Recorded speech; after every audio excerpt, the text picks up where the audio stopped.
هەر لە بیدایەتەوە کە دەستمان پێ کردووە بەم پرۆژەیە پەیمانی ئەوەمان بە ئێوەی بەڕێز داوە ئێمە بە بەرچاوڕوونیەوە مامەڵە لەگەڵ ئێوەی بەڕێز ئەکەین بە شەفافیەت شتەکانە خەینە بەردەستی جەنابتان و بەدەست لە دەستێکی ئەمین و ڕاستگۆیە ئەم کارە ئەنجام بدەین. یەکەم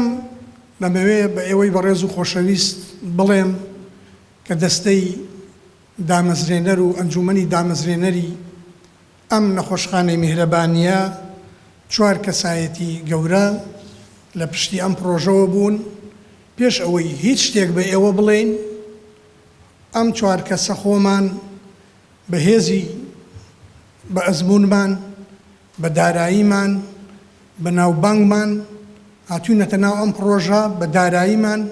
لە پشتیوە وەستاوین. هەتا نزیکی تەواوبوونی هەیکەلی پرۆژەکە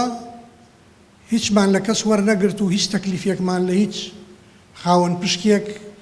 ئەنجام نەدا، نەخستە ئەستۆی کەس بۆ ئەوەی لە خۆمانەوە دەست پێ بکەین. ئەندامانی ئەنجومەنی دامەزرێنەرانتان پێ دەناسێنین. یەکەم ئەم دوو برابەڕێزە کە لێرە دانیشتوون، کاک دکتۆر دلێر شینە معلومی جەنابتانە و ئەزانم لە ناو هەولێر هەمووتان خۆتان ئەیناسن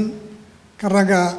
شایەدی ئەوەمان بۆ بن کە ئەو ئەزموونەی لە کاری خێرخوازی و لە خزمەتی زانستی پزیشکی بە خەڵکی هەژار و نەدار و ئەو کەسانەی کە کەم دەست و کەم ئیمکانیەتن پێش ئەو نمونەی لەم جۆرە نەبووە یاخود بەم شێوە نەبینراوە لە هەولێرە. کاک دکتۆر دلێر هەموو زانستی خۆی هەموو ئەو جۆد و ماندووبوونەی کە کردبووی بۆ وەرگرتنی زەویەکە و هەروەها بۆ ئیدارەدان و بەڕێوەبردننی هەمووی خستە خزمەتی ئەم پرۆژەیە و بەڕاستگۆیانە و خاوەنی بیرۆکەی میهرەبانی بوو. دووەم کاک دکتۆر هیوا ئابوبەکر مامۆستای زانکۆیە و یاریدەدەری سەرۆکی زانکۆی گەشەپێدانی مرۆییە کە لە 2008ەوە لەم مەجالی کاری دارایی و شەریعەتی ئیسلامی کار ئەکا و ئێستش زانکۆکە بەردەوامە و ئەویش هەر بەردەوامە لە کار و تێکۆشانی. کەسی سێممان کە بەداخەوە لێرە نییە کاک حاجی ئەحمەد ئیسماعیل، یەکێک لە کەسایەتی دیار و جوانەکانی شاری هەولێر کە لە مەجالی بزنس و هەم لە مەجالی کاری خێرخوازی و مرۆییشە دەستێکی باڵای هەیە. و چوارەمیان برای خۆتان من کە لە خزمەت ئەم برایە نابووم ئەندازیارم و 37 ساڵە لە مەجالی کاری خێرخوازی و کاری مرۆڤدۆستی لە ڕێکخراوی ڕابطەی مرۆیی کار و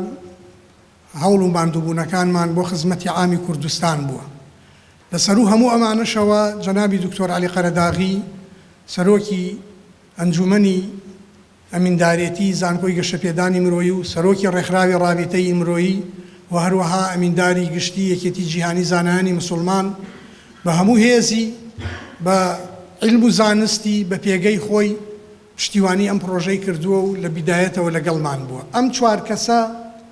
ئێمە چ وەکو کەسایەتی خۆمان و وەکو شخصیەتی خۆمان چ وەک ئەوەی کە نوێنەرایەتی ڕێکخرا و دامەزراوەیەکمان کردووە یەکی بە مەبلەغێکی باش بە ملیۆنی دۆلار هاتوونەتە ناو ئەم پرۆژەیە و لە سەرەتاوە بەوە دەستمان پێ کردووە پێش ئەوەی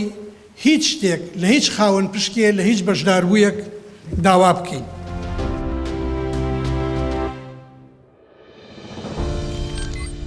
میهرەبانی دڵسۆزی